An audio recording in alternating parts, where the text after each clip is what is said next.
Hello and welcome to another wonderful episode of Eye on Port. This program is proudly brought to you by Seagoing Insurance, GOL PLC, the Ghana Revenue Authority, Ghana Link, Meridian Port Services, and Phoenix Insurance. Our proud media partner is the Business and Financial Times. This program is powered by the Ghana Ports and Harbours Authority. Now, this week we are looking at the opportunities and challenges in the regional value chain vis-a-vis the role of the private sector and women-owned businesses. So we have two panelists for this particular discussion. Let's take a listen. So let me begin with you, Mr. Yawaful, and find out from you what you tell us the role of the private sector and women-owned businesses is in developing regional value chains. I think gradually, if you look at the role of the private sector in women-owned businesses, it's one that has so many chains and systems that cannot be exhausted. But let's start with this, that if you take about 70% of trade, which is in Africa mostly by women, and you also look at about 70% of the same trade is in the informal sector, then you also look at the fact that you have women, about 70%, who are also in the informal sector. And that alone to tell you that women are good managers of businesses. If that is the case, then I think it is important that since we live in a regional ecosystem, looking at the Continental Agreement with the introduction of the Protocol on Women and Youth in Trade. Why? Because so that women can really leverage on this protocol and build a very sustainable system. Formalize the informal sector, build upon value chains. And if you look at various economies across Africa, majority are about agrarian, primary industries. Right. If that is the case, then women have the opportunity to build a lot of agro-based chains.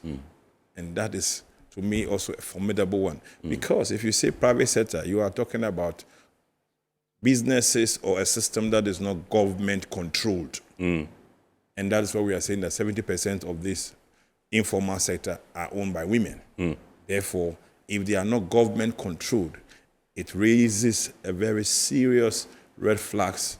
It raises a serious alarm of what we should expect and what women can do if really we are able to formalize all the various arrangements that makes doing business for them feasible and flexible and successful.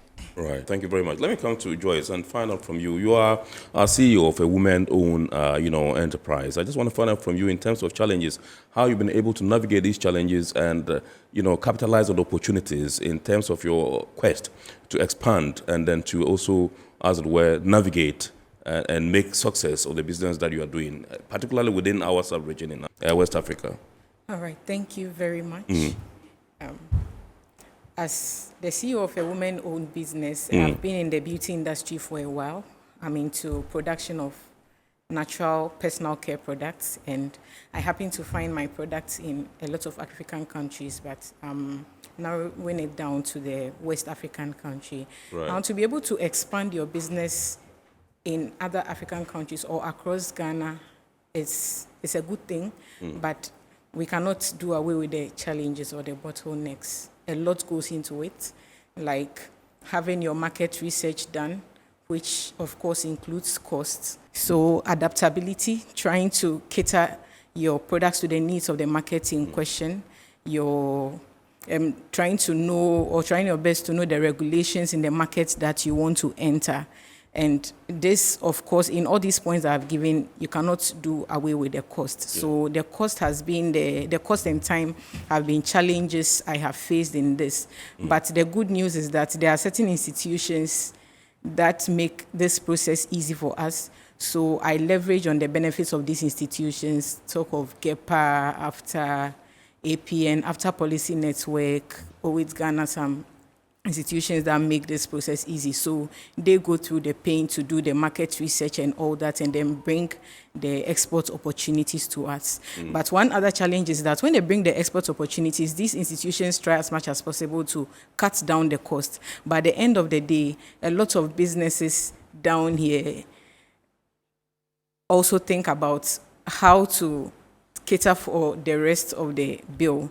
So let's say there's an exhibition in Nigeria and GEPA has paid for the booth, or after has taken care of the booth, you need to take care of your flights, your accommodation and all that. So these are the challenges. But for me, I leverage on the benefits of these institutions, and we try our best. How would you say you have fared since the inception of AFTA? Oh, the exposure has been great. Yes, yeah. Exposure. Yes. Do you make sales? That's what we want to know, whether you've actually made some liquid in terms of profits and all that since AFTA started. So if we would face reality, I want to be honest here. The products are out there, or our products have been out there since AFTA came on board. But we are having one or two challenges when it comes to payments platforms, how to get the products to the receiver. So in Kenya like this, we have the Ghana Trade House, so the products are there. So with that side, there is lack. But at the other side, where the Ghana Trade House is not available, at the end of the day, people see your products and they need it. Or you go for an exhibition through AFTA, and then you build customer relations with people. Then later, how to export the products or move the products from your end to the receiver's end becomes a problem. Financial barriers.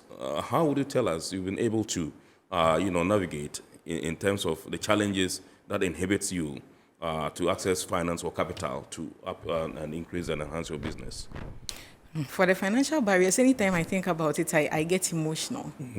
So recently, I was having a debate with some friends of mine, and they were saying a lot of women own businesses as compared to men. But when women and men go and access loans, men get it. And we had a very tough debate about it, and it's very true. So the gender disparities too has been there. I don't know the kind of perception they have about women, but according to data too, when a man and woman access loan, a woman pays faster than a man. But we don't know why still that gender disparities have been there. And also, I'll talk from the beauty aspect. So I've tried a few financial institutions to see if I can access loans to scale my business, and I realized that the funds are there, but the kind of attention given to certain sectors like agriculture, the merchandise, the fintech and all that, we in the beauty industry do not get that kind of attention. And it looks like they see us, or they see the beauty industry as a risk-prone zone. Right. Yes. Sometimes the procedure begins, you need a guarantor, the collateral and all that, and someone cannot guarantee for you because the person is scared. The person doesn't know the outcome. It's like 50-50, win or lose. So with the interest, the guarantor, the collaterals and all that have been a major problem in us assessing loans. And as I mentioned, attention is being given to other bigger sectors than us, forgetting that we also give great value both locally and globally when it comes to the cosmetics side. So this has been the challenges I see from my end. Yes. It is well. All right, so Louis, we cannot talk about value chains, robust value chains, without talking about infrastructure. Yes, if we can have effective, efficient, and robust value chains, they need to be infrastructure. In your perspective, how or what kind of investments should we be making in terms of ensuring that we have the requisite infrastructure to facilitate trade and to enhance connectivity, so we can have fluid flow of goods across borders? That is a very remarkable question you've asked. The framers of the African Continental Free Trade Agreement felt that there is the need to have trade-related infrastructure as part of how it can boost trade. Right. Africa wants to have a continental agenda. So we have the PIDA. I think it's an agency Pan-African Infrastructure Development Agency. So that agency, if you take your time and you check the infrastructure toll list that have been earmarked, when it comes to trade, I always suggest that countries should do joint venture, because some of the infrastructure is very capital intensive. And also, without these infrastructure, trade will be a barrier. Absolutely. And it's like, how can you produce the goods and how are you moving the goods? You've produced the goods, you don't have good roads. You've produced the goods, you don't have rail. You've produced the goods, there's no shipment. You've produced the goods, you don't have soft infrastructure as well. Then what is it?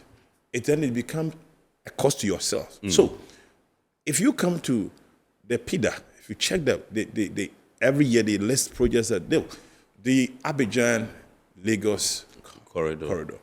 It's almost about 16 of, I think 11 to about 6 or $16 billion. That is not a small. Which company can embark on this?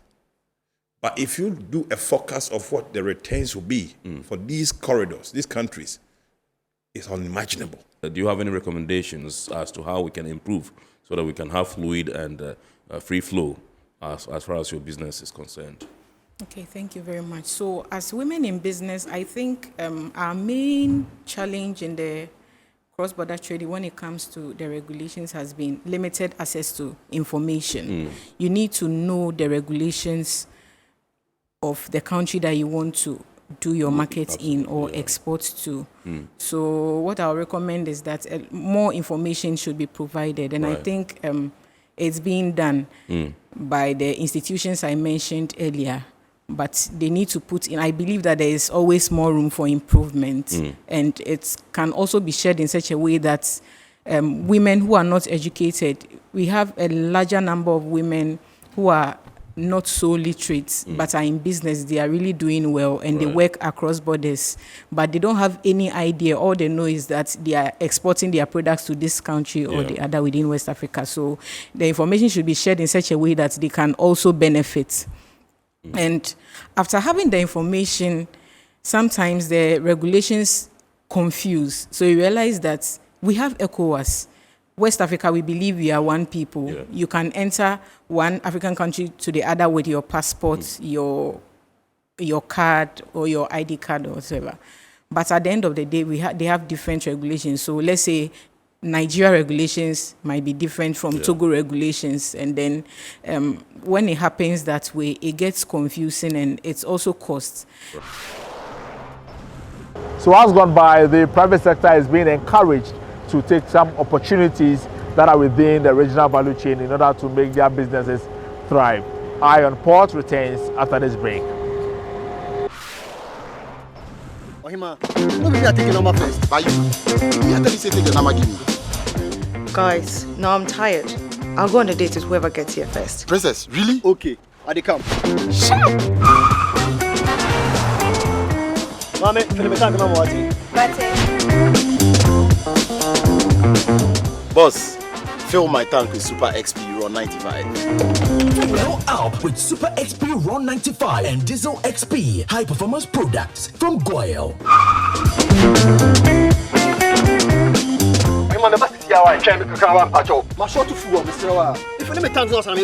Sorry, Tony got here first, so I'm stepping with him. Oh, cut him.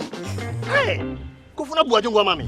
Choose Super XP Ron 95 and Diesel XP for an energizing driving experience. Always go for Goyle Super XP Ron 95. Goyle, good energy. Goyle is good energy.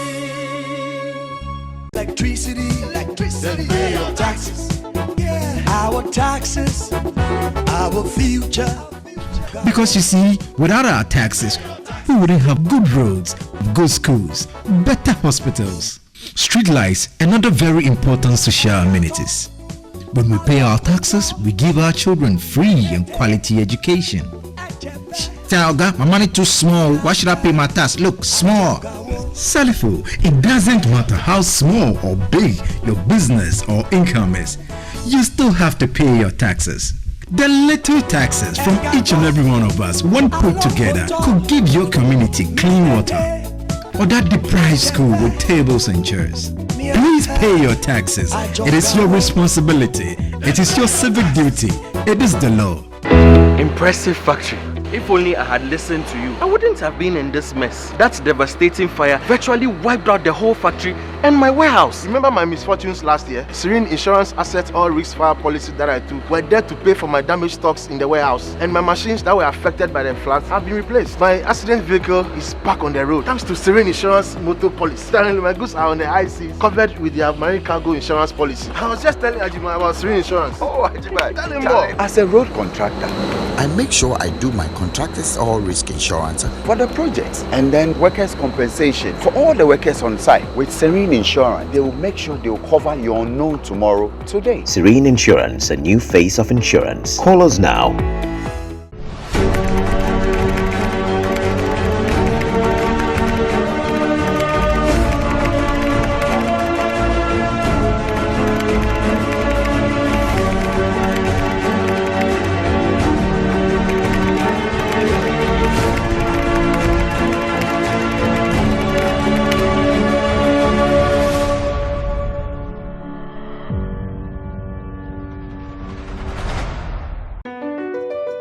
MPS Terminal 3 is Africa's new state-of-the-art container terminal at Tema Port.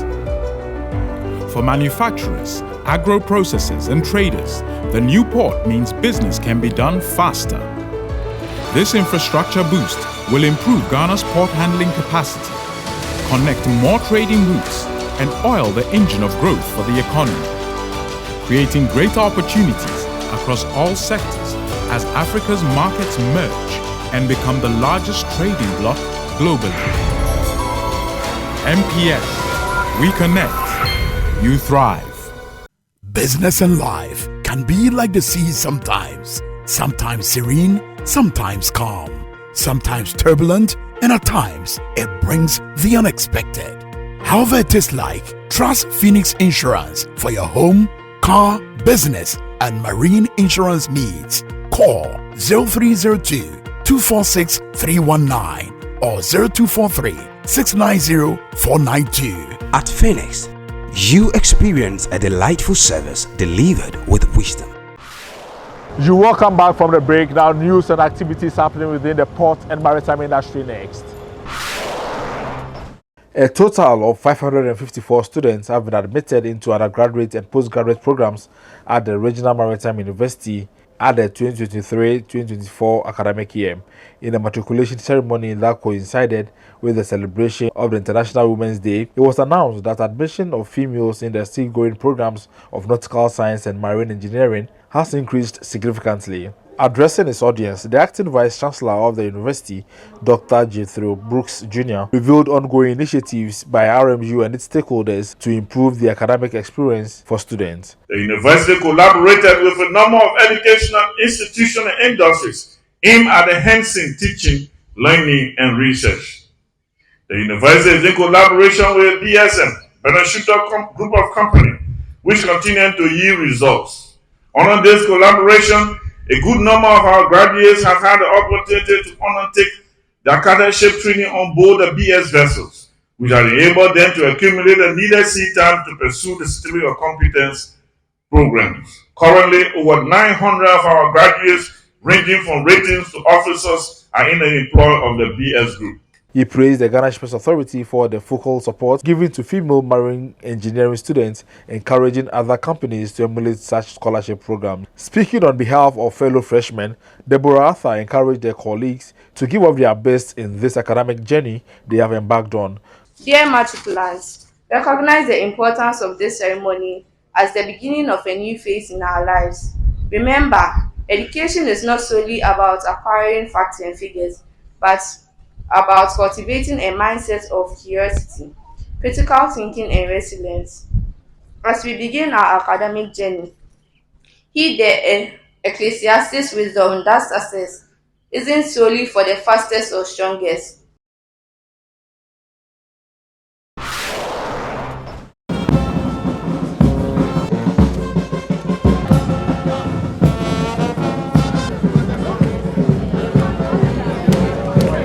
In an era where security is gaining growing concern in the sub-region, the Ghana Ports and Harbours Authority continues to demonstrate that safeguarding and gatekeeping of the ports, which are key national assets, remain top on the organization's agenda.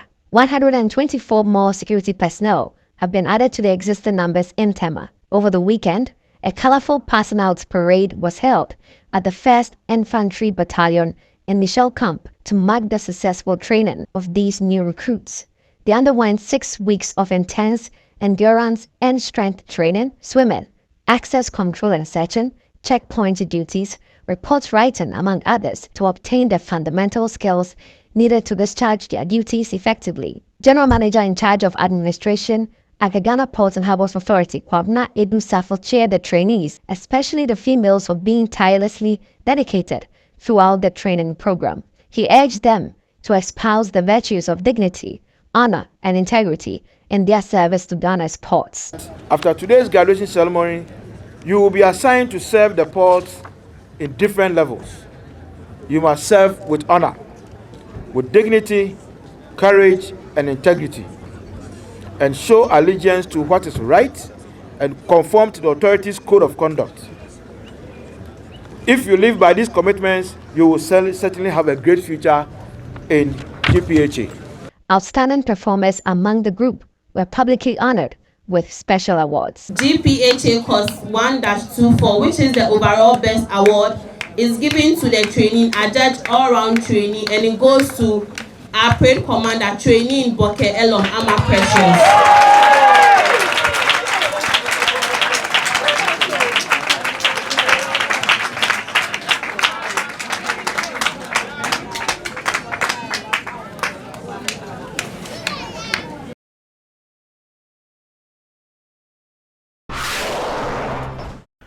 As the world marked International Women's Day last Friday, female employees at the port of Takoradi underwent a mentorship session with seasoned maritime professional Esther Gyebi-Donkor, who is currently the General Manager in charge of Marketing and Corporate Affairs at the Ghana Ports and Harbours Authority. The mentorship session was to give aspiring female professionals the opportunity to have a closer interaction with the accomplished woman whose expertise covers port operations and management, corporate affairs, marketing, and communications.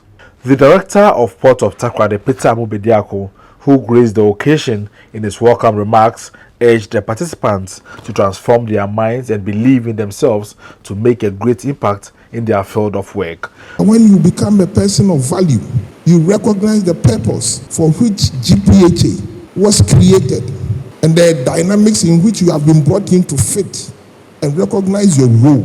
You will become a person of value to be recognized by the system and you will rise up. But when we accept mediocrity as the norm, it is about recognizing that we need to transform our minds.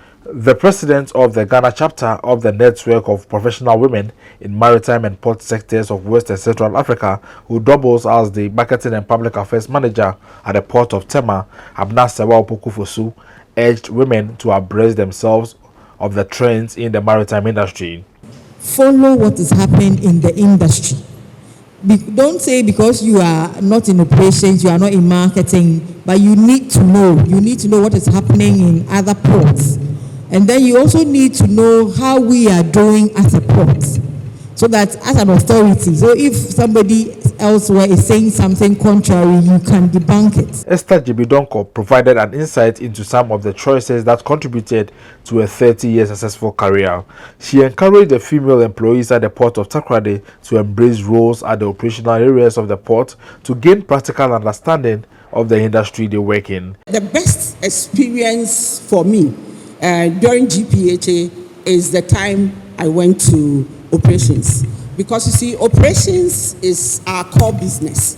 And when all those people who are talking about, oh, Esther knows her staff and all of that, the fact that I have to be part of the vice president team to implement paperless and all of that came because I understood the operations. The seasoned maritime professional also advised the mentees to inculcate the virtue of integrity and the habit of teamwork during the discharge of their duties at the country's premier port. In working hard, you have to leverage on teamwork and then you also have to delegate.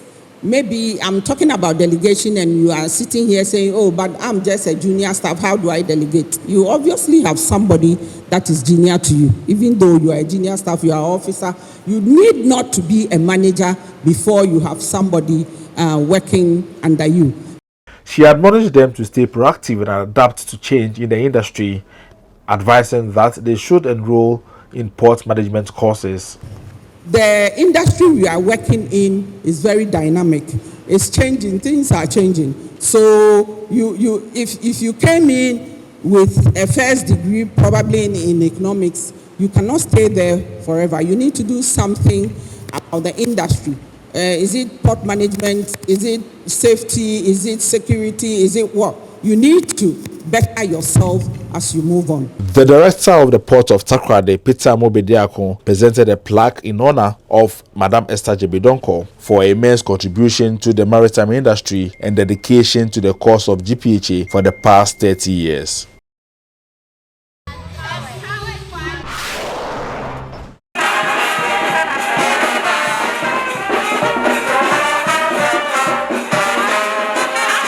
Meanwhile, the Maritime and Dock Workers Union of the Ghana Trades Union Congress, in collaboration with the Department of Gender and Western Region, joined the call for men and women in authority to inspire inclusion of more women in industry. In an event to mark International Women's Day in the port city of Takoradi, the speaker stressed the need to accelerate progress, promote the gender campaign, and lobby for gender inclusivity in the maritime industry. We are calling on all women to invest in themselves and to also use opportunities that seeks to also invest in them so that we will be able to achieve the gender equality agenda we are looking at. This day is celebrated to accelerate progress, to promote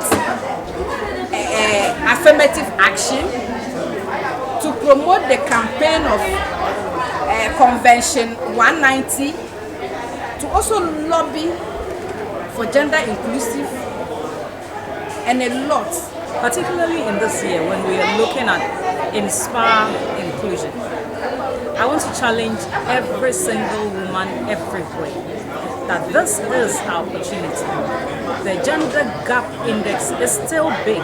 We still have not been able to bridge the gap worldwide. But there is something that we can do as we intentionally decide to inspire others and inspire ourselves so that we will be included in everything that goes on. So far as our health is concerned, so far as our education is concerned, so far as our economical situation are concerned, and in political decision making.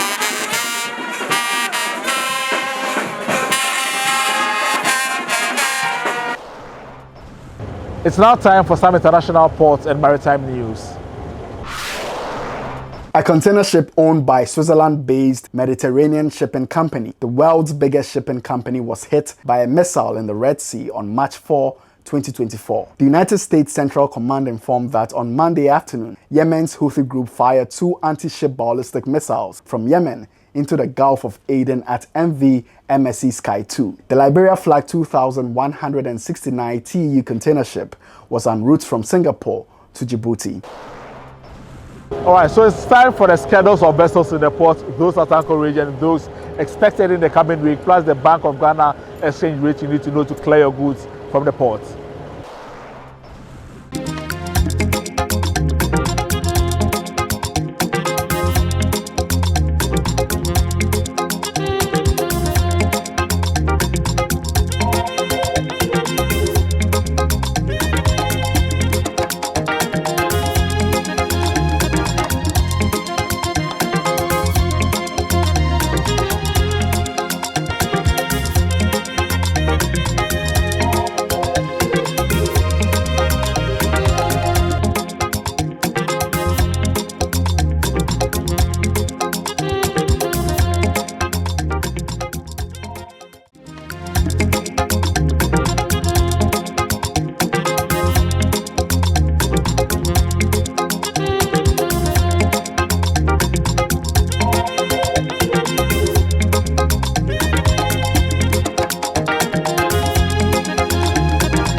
We have your comments next.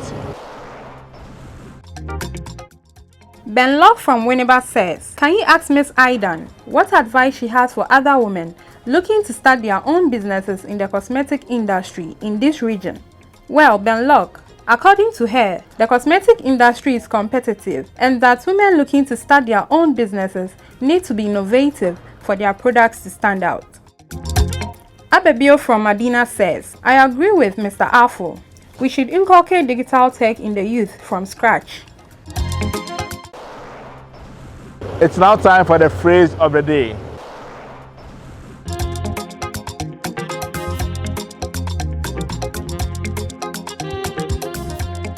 Post-Panamax ships are a class of vessels that exceed the maximum size parameters set by the Panama Canal's original locks, making them too large to transit through the canal.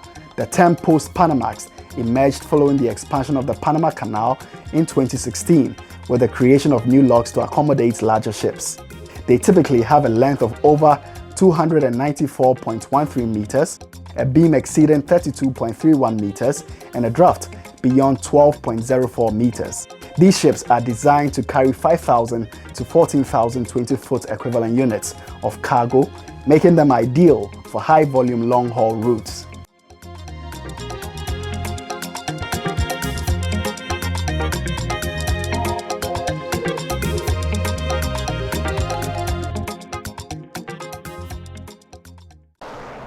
That's all for this week's episode of Eye on Port. Thank you for watching and thanks to the entire crew. Join us same time next week.